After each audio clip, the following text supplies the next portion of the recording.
This is Martin McLaughlin, State Representative, 52nd District, coming to you live from Springfield in a little place I like to call Studio 52, being from the 52nd District, being our production studio, all about 100 square feet here.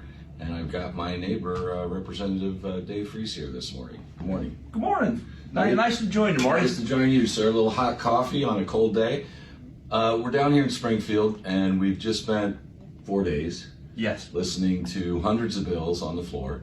And, you know, we've got constituents that are asking us what kind of business we're doing here.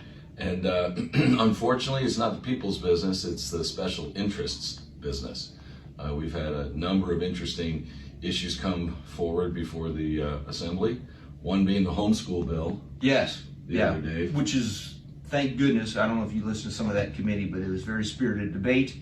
As of yesterday, we got word that it's not going to be called this week, so we got a little reprieve. Yeah, I want to thank the thousands of people that have come down to the Capitol. We're trying to do our jobs to represent not only our districts, but all the people that have common sense in the state. I like to say, let's make sense common again, and it appears that we may have done that with this bill, thanks to so much participation. Yeah, we had great turnout here at the Capitol, multiple days, in addition to the witness slips filed on that bill. Against that bill made a huge difference, really did. You know, and it was interesting, it wasn't just about homeschooling, it also had to do with private schools. Yeah. I mean, there were issues there about how the state wanted to register and really, frankly, control private schools and parents' rights when it comes to their kids. A complete overstep, but not unheard of here in Springfield. No, and a couple of things that they did in that bill is if you had more than one person in your homeschool, like a co-op, then they wanted to ban smoking, ban guns, and just, again, overregulate, overstep any boundaries that may have been even remotely reasonable. So, Dave, is it completely dead, or the public to let our constituents know is it completely off the table? So I've been told from the day I got here, bad bills never die. They just get moved on to the next calendar. Like Bela Lugosi, Vampire, they just keep coming back. Right. So it's not dead, but it get maybe it's on life support. Maybe a good way to put it. Okay. But yeah, there's a possibility and probability it'll come back in some form or fashion. So we were in the chamber yesterday till what, 10 o'clock? From 10 in the morning till 10 o'clock, 12 hours.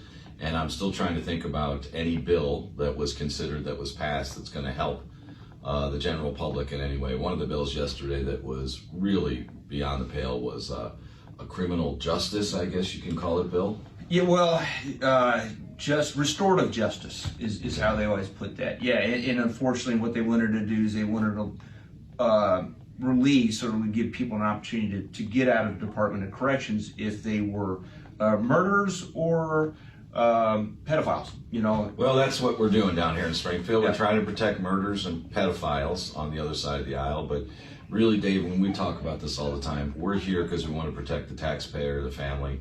We want to make our schools better for our kids. And one of the big issues is pensions. I don't think we've talked about pensions in a substantive way in my 3.5, 4 years in the General Assembly. And boy, we better start getting to it soon. So what's on the docket for today, the final day this week? Anything that we're aware of? I'm not aware of anything that's of any substance, let's put it that way. Well, hopefully we won't bring any of the, last year I think we had a bill to ban natural gas stoves and ovens. So hopefully we won't be cooking with gas down here in Springfield once again, and doing everything we can to ruin your lives back up north and in Redbud. But we just wanted to give you a quick update of what's taking place here in Springfield. Dave and I and many of the Republican representatives will keep doing our best to bring these issues to you. And we want to thank you for all the help and support this week through participation, phone calls, emails, witness slips. Dave, how can people get a hold of you if they want to get a hold of you? Just look us up. Both of us, we got social media accounts. In my district office, I'm in Redbud. Call the Capitol here. We got people answering phones, and I do my best trying to get back to everybody within 24 hours. That's my practice here as a state rep and in my private practice. You know. Well, so this is the kickoff for Studio 52. I want to thank Dave, my neighbor. He's about 6 feet away from me in another office, and we try to do our best to communicate back into our district. So I want to thank you for joining us this morning. If you have any questions, again, reach out to us here at the Capitol. You can reach out to me at marty4illinois.com.